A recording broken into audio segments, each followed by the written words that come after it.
Selamat malam dan selamat datang. Ketemu lagi sama Denny, narator rumah horor Indonesia. Semoga kalian semua dalam keadaan yang sehat dan berbahagia. Di malam hari ini saya akan membacakan sebuah cerita dengan judul Gria Sekar Arum. Jadi ini intinya adalah sebuah kos-kosan mewah yang menyimpan begitu banyak misteri. Kita simak saja cerita lengkapnya. Tangerang di bulan Agustus terasa seperti tungku yang menyala. Panasnya memantul dari aspal, menembus sepatu, menempel di tengkuk seperti tangan tak kasat mata yang enggan pergi. Dina mengibaskan keringat dari dahinya sambil memandangi gerbang hitam besar itu. Menjulang tinggi dengan ornamen bunga melati dan ukiran yang tampak terlalu tua untuk rumah modern. "Ini serius? Cuma 700.000?" tanya Dina, agak sulit mempercayai brosur lusuh di tangannya.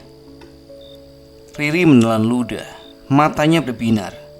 Kamar mandi dalam, AC, wifi cepat, dapur, nyuci gratis. Ini bukan kosan, Din. Ini surga anak kos. Asti justru menyipit, skeptis seperti biasanya. Harga segitu di BSD. Paling ada syarat. Kau lihat nggak? Tidak ada nama pemilik kos. Tidak ada foto pemilik. Brosurnya pun cuma satu warna. Kayak iklan mencari pesugihan aja. Saat Dina hendak membalas, gerbang berderit sendiri. Terbuka perlahan. Seakan menunggu kedatangan mereka sejak lama. Tidak ada CCTV, tidak ada satpam. Hawa dingin mengalir keluar dari baliknya, membuat kulit Dina merinding meski matahari masih terik. Di teras, seorang wanita berdiri anggun, Widya. Kulitnya seputih porselen, terlalu halus, seperti tanpa pori. Rambut hitamnya juga jatuh sempurna, seolah setiap helai diatur dengan lambat dan sabar. Yang paling janggal, di tengah panas seperti neraka, ia tak berkeringat sedikit pun. "Masuk, Dek." Suaranya lembut, hampir menenangkan. "Di sini kalian bisa beristirahat dari kerasnya dunia luar. Masa muda tidak akan lari kemana-mana, kan?" Kalimat itu terdengar biasa, tapi di telinga Dina rasanya seperti janji sekaligus ancaman. Minggu pertama berjalan mulus dan tenang. Kos itu terlalu nyaman, terlalu bersih, terlalu teratur. Widya memiliki peraturan sederhana. Tidak boleh bercermin lewat pukul 12 malam. Tidak boleh membuka pintu ruang belakang. Rambut yang rontok harus dikumpulkan dan dimasukkan kotak kecil di lorong. Jika mendengar ada yang menyisir pukul 2-3 dini hari, diam saja, jangan membuka pintu. Mereka tertawa waktu pertama kali mendengarnya. Peraturan nomor 4 bahkan dijadikan lelucon malam pertama. Namun tawa mulai hilang seiring hari berjalan. Dina mulai bangun dengan rambut rontok berlebihan, ditemukan seperti sarang di bantalnya. Wajahnya tampak lebih pucat. Garis halus di sudut mata muncul tanpa permisi. Asti semakin sering terbangun dengan napas tercekik, seperti ada yang duduk di dadanya setiap tengah malam. Riri mulai menutup kepala dengan topi untuk menutupi helaian rambut yang memutih di bagian pangkal. Padahal baru 2 minggu tinggal. Yang semakin aneh, Widya terlihat makin muda setiap hari. Pipinya merona, matanya jernih seperti air yang baru dipanen dari mata air pertama. Setiap kali Dina melihatnya, ia merasakan ketakutan samar yang tak jelas bentuknya. Seakan wanita itu bukan sekedar manusia yang menua, tapi sesuatu yang hidup dengan menyerap hidup orang lain. Malam itu, saat Dina ke dapur, ia melihat Widya dalam gelap. Bukan siluet, bukan bayangan. Widya berdiri menghadap cermin di lorong, menyisir rambutnya perlahan.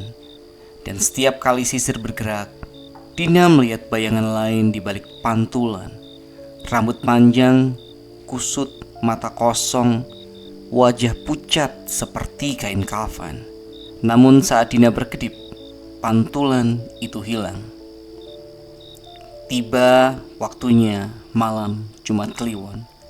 Hawa kosan berubah. Udara terasa lebih berat. Jam dinding berhenti pukul 02.17 tanpa alasan. Dina terbangun. Tubuhnya tidak bisa digerakkan. Sleep paralysis. Hanya matanya yang mampu bergerak menatap langit-langit kamar yang gelap seperti sumur tua. Suara kayu retak terdengar dari sudut plafon. Sesosok kuntilanak merangkak turun. Rambutnya kusut, bajunya compang-camping, kulitnya abu-abu kebiruan seperti jasad lama. Namun yang membuat Dina ingin pingsan adalah lehernya yang mulai memanjang dan terus memanjang. 3 meter, meliuk seperti ular kelaparan. Matanya menatap Dina tanpa kedipan. Napasnya dingin, busuk, seolah penuh lumpur kuburan. Hantu itu tidak menggigit. Ia menunduk, menyedot udara dari hidung Dina dengan napas panjang, seperti menyedot embun di pagi hari. Dina merasakan jiwanya terkikis, seperti rambut yang dicabut helai demi helai. Ia melihat rambutnya sendiri memudar warnanya menjadi abu-abu kusam, seperti wanita tua yang habis hidupnya. Dalam detik terakhir, Dina melihat bayangan Widya berdiri di depan pintu kamar, tersenyum tipis dengan mata kosong. Pagi harinya, Dina, Asti, dan Riri memutuskan bahwa mereka harus kabur dari tempat itu.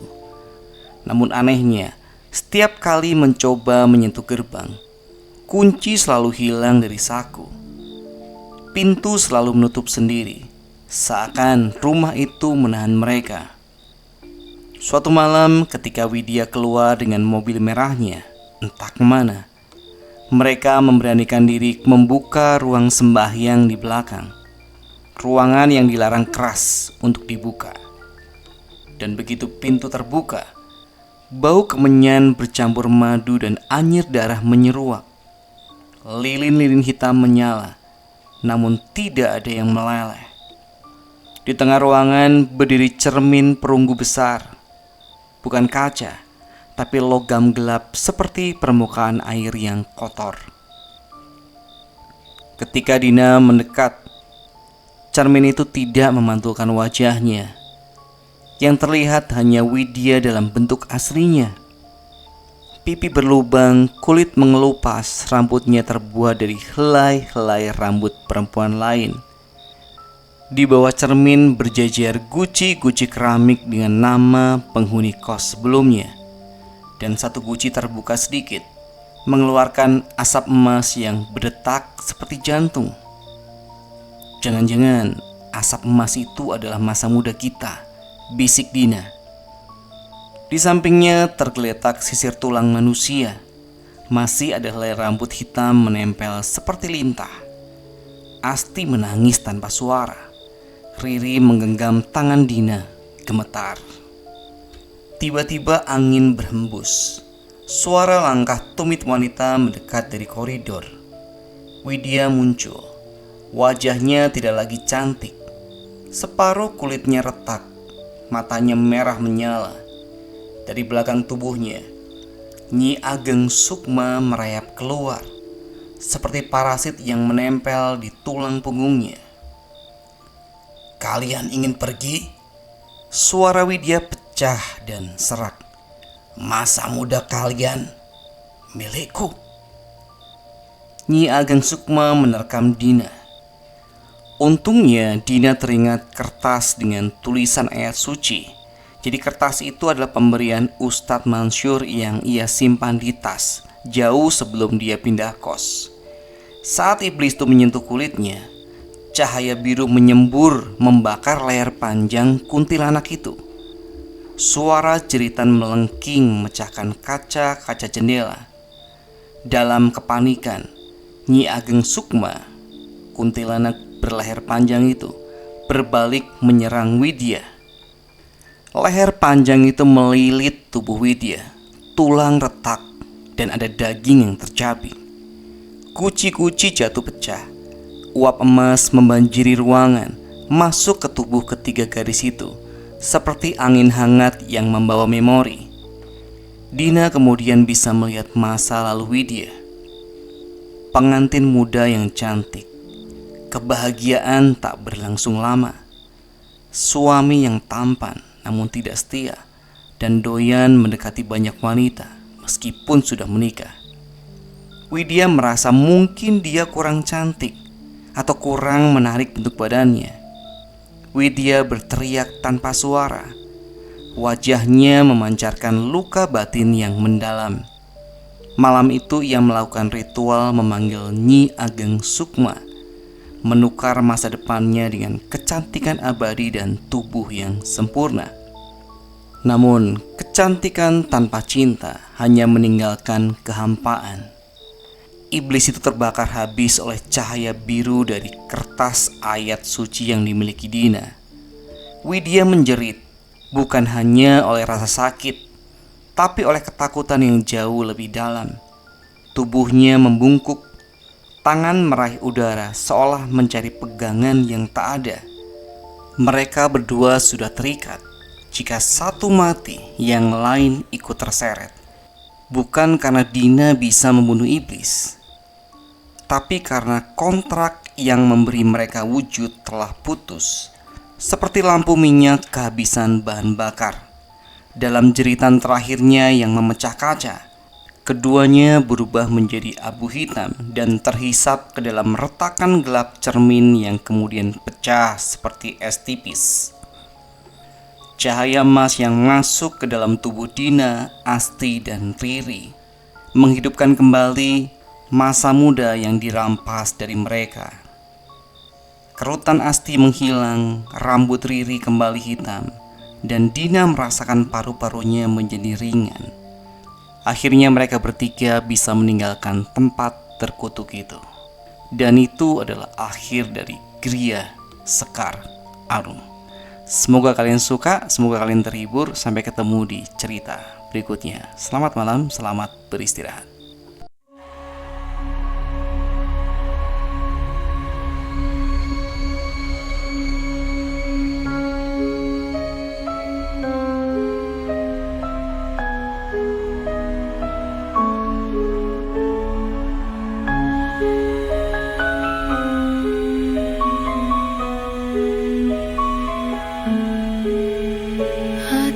Bisik di tengah malam, cerita tentang gelapnya dunia, tangis sunyi, langkah menggema, misteri gelap.